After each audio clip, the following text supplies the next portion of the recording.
ಜೈ ಗುರುದೇವ್. ನಮಸ್ತೆ ಎಲ್ರಿಗೂ. ಜೈ ಗುರುದೇವ್. ಇವತ್ತು ನಾನು ತಮಗೆಲ್ಲ ಒಂದು ಶ್ರೀ ರವಿಶಂಕರ್ ಗುರೂಜಿ ಅವ್ರದ್ದು ಪ್ರಾಜೆಕ್ಟ್ ಭಾರತ್ ಅನ್ನೋದ್ರ ಬಗ್ಗೆ ಮಾತಾಡೋದಕ್ಕೆ ಇಲ್ಲಿ ನಿಮ್ಮ ಮುಂದೆ ಬಂದಿದ್ದೀನಿ. ಏನಿದು ಪ್ರಾಜೆಕ್ಟ್ ಭಾರತ್ ಅಂತ ಒಂದು ಅರ್ಥ ಮಾಡ್ಕೊಳ್ಳೋಕ್ಕಿಂತ ಮುಂಚೆ ಒಂದು ಗುರುಗಳ ಬಗ್ಗೆ ಮೊದಲು ತಿಳ್ಕೊಳ್ಳೋಣ. ನಮ್ಮ ಪೂಜ್ಯ ಗುರುದೇವಾದ ಶ್ರೀ ರವಿಶಂಕರ್ ಅವರು ಈ 45 ವರ್ಷಗಳ ಹಿಂದೆ 1981ರಲ್ಲಿ ನಮ್ಮ ಶಿವಮೊಗ್ಗದಲ್ಲಿ ಒಂದು 10 ದಿವಸ ಮೌನದಲ್ಲಿರಬೇಕಾದ್ರೆ ಅವರಿಗೆ ಸುದರ್ಶನ ಕ್ರಿಯೆ ಅನ್ನೋ ಒಂದು ಮಹತ್ತರವಾದ ಒಂದು ಕ್ರಿಯೆ ಅವರಿಗೆ ಅನುಭವದಿಂದ ಬಂತು. ಅದಾದ ಮೇಲೆ ಆ ಒಂದು ಸುದರ್ಶನ ಕ್ರಿಯೆ ಜೊತೆಗೆ ಜೀವನ ಕಲೆ ಶಿಬಿರವನ್ನು ಎಲ್ಲ ಕಡೆ ಶುರು ಮಾಡ್ತಾ ಜನಗಳಲ್ಲಿ ನಾನಾ ರೀತಿಯ ಪರಿವರ್ತನೆ ತಗೊಂಬಂತ ಒತ್ತಡಗಳಿಂದ ಜನಗಳೆಲ್ಲ ಮುಕ್ತಿನ ಪಡಿಸಿ ಅವರೆಲ್ಲ ಶಾಂತಿಯುತವಾಗಿ ಜೀವನ ನಡೆಸಬೇಕು, ಸಮಾಧಾನ ಚಿತ್ತರಾಗಿರಬೇಕು ಅನ್ನೋ ಒಂದೇ ಗುರಿಯಿಂದ ಆ ಒಂದು 45 ವರ್ಷದ ಅವರ ತಪಸ್ಸು ಮತ್ತು ಸಾಧನೆ ಸೇವೆಯಿಂದ ಇವತ್ತಿನ ದಿವಸ 180 ದೇಶಗಳಿಗೆ ಈ ನಮ್ಮ ಆರ್ಟ್ ಆಫ್ ಲಿವಿಂಗ್ ಸಂಸ್ಥೆ ಏನಿದೆ ಅದು ಎಲ್ಲ ಕಡೆ ವಿಶ್ವದಾದ್ಯಂತ ಪ್ರಸಾರ ಆಗಿದೆ. ಗುರುಗಳ ಒಂದು ಮೂಲ ಉದ್ದೇಶ ಏನು ಅಂತಂದರೆ, ಸಮಾಜದಲ್ಲಿ ಯಾವುದೇ ಒಂದು ವ್ಯಕ್ತಿಯಲ್ಲಿ ಯಾವಾಗ ಒತ್ತಡ ಇರುತ್ತೋ ಆಗ ಅವನ ಮನಸ್ಸು, ವಿವೇಕ ಇದ್ಯಾವುದೂ ಸರಿಯಾಗಿ ಕೆಲಸ ಮಾಡೋದಿಲ್ಲ.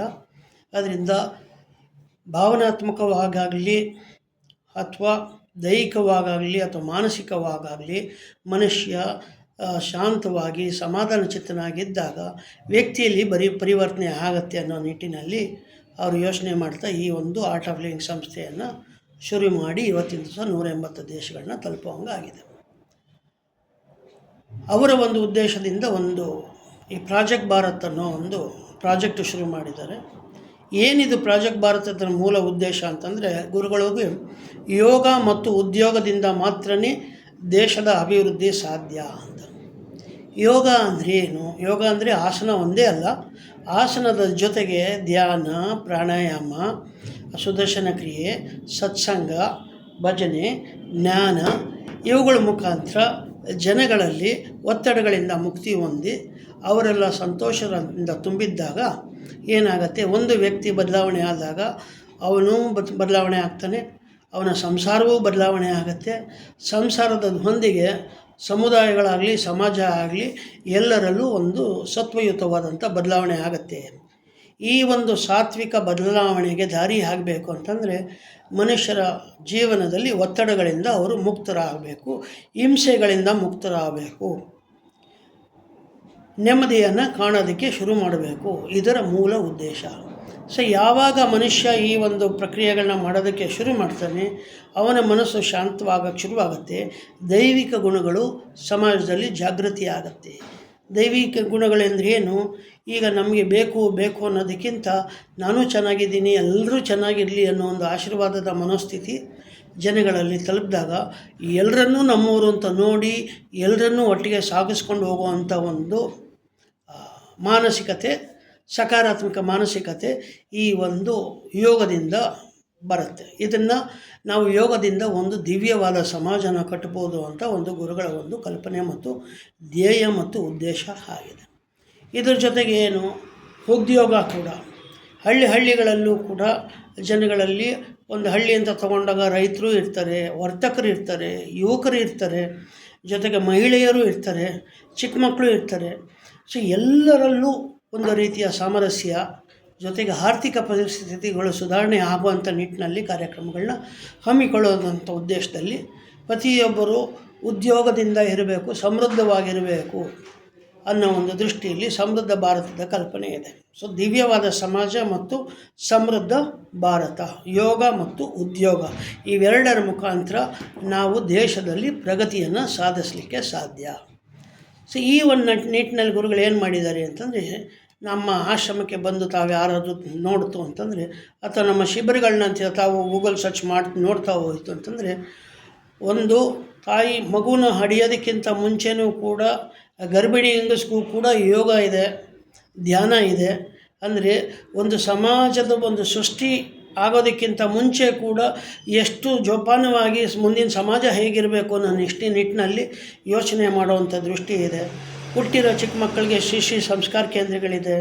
ಆಮೇಲೆ ಸಣ್ಣ ಮಕ್ಕಳಿಗೆ ಉತ್ಕರ್ಷ ಯೋಗ, ಮೇಧಾ ಯೋಗ ಅಂತ ಇದೆ, ಪ್ರಜ್ಞಾ ಯೋಗ ಅಂತಿದೆ. ಜೊತೆಗೆ ಯುವಕರಿಗೆ ಯುವ ನಾಯಕತ್ವ ತರಬೇತಿ ಶಿಬಿರಗಳಂತ ಮಾಡಿದ್ದಾರೆ. ಆಮೇಲೆ ಆನಂದದ ಅನುಭೂತಿ ಶಿಬಿರ ಅಂತ ಹ್ಯಾಪಿನೆಸ್ ಪ್ರೋಗ್ರಾಮ್ ಅಂತ ಕರಿತೀವಿ, ಇಲ್ಲ ರೂರಲ್ ಹ್ಯಾಪಿನೆಸ್ ಪ್ರೋಗ್ರಾಮ್ ಅಂತ ಕರಿತೀವಿ. ಉನ್ನತ ಧ್ಯಾನ ಶಿಬಿರ ಅಂತಿದೆ, ಸಹಜ ಸಮಾಧಿ ಧ್ಯಾನ ಶಿಬಿರಗಳಿದೆ.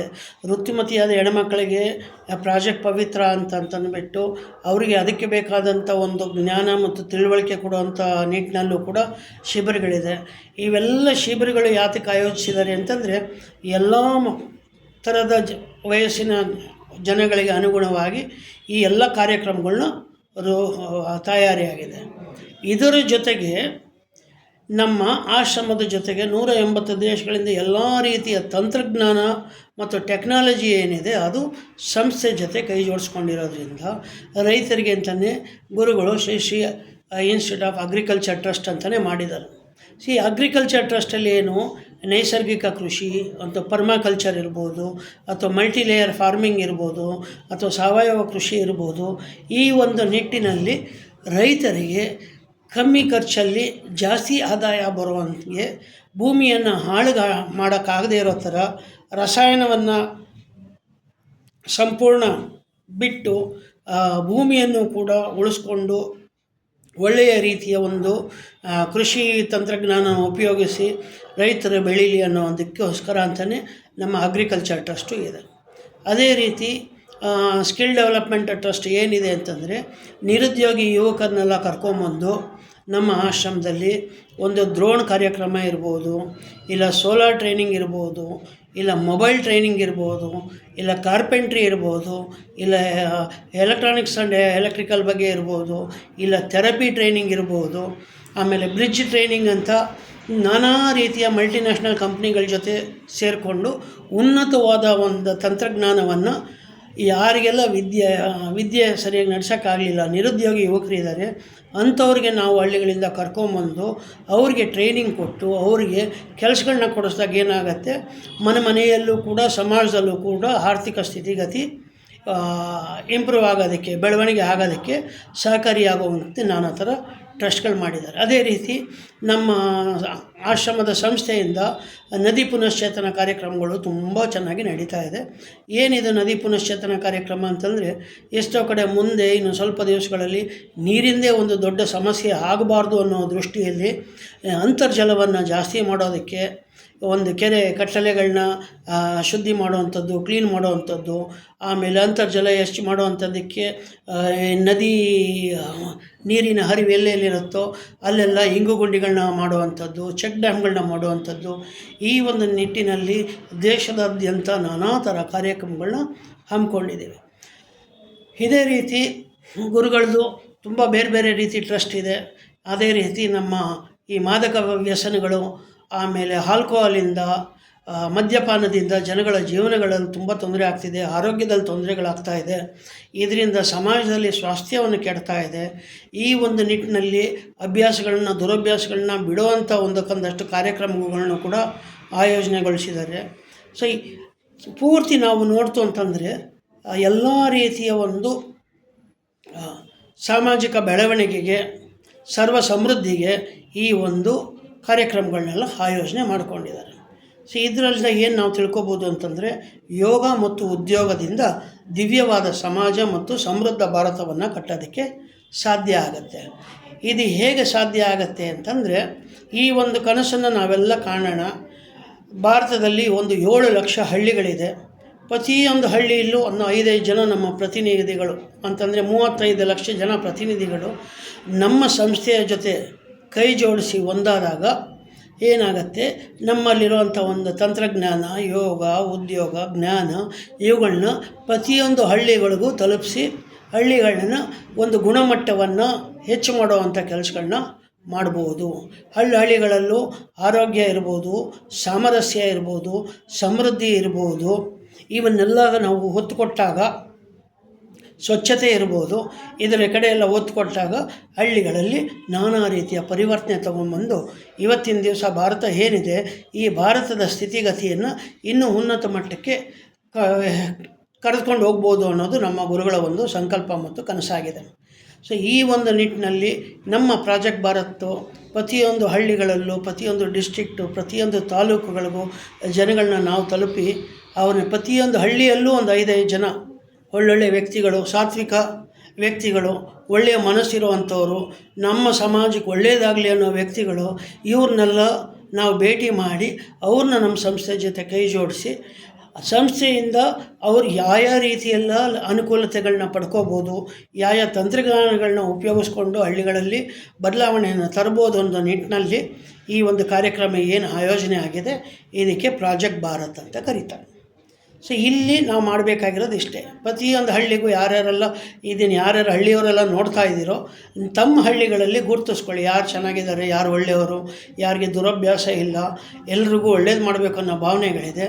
ದಯವಿಟ್ಟು ತಾವುಗಳು ನಮ್ಮ ಈ ಸಂಸ್ಥೆ ಜೊತೆ ಕೈ ಜೋಡಿಸಿ ಪ್ರತಿನಿಧಿಗಳಾಗಿ, ಅದಕ್ಕೊಂದು ಪೋರ್ಟಲ್ ಇದೆ, ಅದಕ್ಕೊಂದು ಆ್ಯಪ್ ಇದೆ, ಆ ಒಂದು ವ್ಯವಸ್ಥೆಯಲ್ಲಿ ಬಂದಿದ್ದ ತಕ್ಷಣ ನಾವಾಗಿ ತಮ್ಮಗಳ ಜೊತೆ ಕಾಂಟ್ಯಾಕ್ಟ್ ಮಾಡೋಕ್ಕೆ ಶುರು ಮಾಡ್ತೀವಿ. ನಿಮ್ಮ ಹಳ್ಳೀಲಿ ಏನು ಮಾಡ್ಬೋದು ಅಂತ ಆ ಹಳ್ಳಿಯ ಒಂದು ರೂಪುರೇಷೆಯನ್ನು ತಗೊಂಡು ಗುರುಗಳ ಮಾರ್ಗದರ್ಶನದಲ್ಲಿ ಹಳ್ಳಿನೂ ಉದ್ಧಾರ ಮಾಡಬೇಕು ಅನ್ನೋಂಥದ್ದು, ಬದಲಾವಣೆ ತರಬೇಕು ಅನ್ನೋಂಥದ್ದು, ಜನಗಳ ಒಂದು ಸ್ಥಿತಿಗತಿಯಲ್ಲಿ ಎಲ್ಲ ರೀತಿಯ ಬದಲಾವಣೆಗಳು ಉಂಟಾಗಲಿ ಅನ್ನೋ ಆಶಯದೊಂದಿಗೆ ಈ ನಮ್ಮ ಪ್ರಾಜೆಕ್ಟ್ ಭಾರತ್ ಯೋಜನೆಯನ್ನು ಹಳ್ಳಿಗೂ ತೊಗೊಂಡೋಗುವಂಥ ಒಂದು ಕಾರ್ಯಕ್ರಮವನ್ನು ನಾವು ಮಾಡ್ತಾಯಿದ್ದೀವಿ. ಕರ್ನಾಟಕದಲ್ಲಿ ಆ ರೀತಿ ಒಂದು 30,000 ಹಳ್ಳಿಗಳಿದೆ. ಆ ಒಂದು ನಿಟ್ಟಿನಲ್ಲಿ ಈ ಒಂದು ವಿಡಿಯೋ ಯಾರ್ಯಾರೆಲ್ಲ ನೋಡ್ತಿರೋ ತಾವುಗಳು ದಯವಿಟ್ಟು ನಮ್ಮ ಜೊತೆ ಕೈ ಜೋಡಿಸಿ, ಆಯಿತಾ, ಕೈ ಜೋಡಿಸ್ಬಿಟ್ಟು ನಮ್ಮ ಒಂದು ಆರ್ಟ್ ಆಫ್ ಲಿವಿಂಗ್ ಸಂಸ್ಥೆ ಜೊತೆ ಕೈ ಜೋಡಿಸಿ ತಾವುಗಳು ಪ್ರತಿನಿಧಿ ಆಗಿ ಸುತ್ತಮುತ್ತಲ ಹಳ್ಳಿಗಳಿಗೂ ತಿಳಿಸಿ ಈ ಒಂದು ಮಹತ್ತರವಾದ ಒಂದು ಆಂದೋಲನವನ್ನು, ಬದಲಾವಣೆಯ ಆಂದೋಲನವನ್ನು ತಂದು ಹಳ್ಳಿ ಜನಗಳನ್ನ ಪ್ರತಿಯೊಬ್ಬರನ್ನು ಜಾಗೃತಿಗೊಳಿಸೋಣ ಅಂತಂದ್ಬಿಟ್ಟು ನಾವು ತಮ್ಮಲ್ಲಿ ಹರಕೆ ಮಾಡ್ಕೋತಿದ್ದೀವಿ. ಜೈ ಗುರುದೇವ್, ನಮಸ್ಕಾರ, ಜೈ ಹಿಂದ್.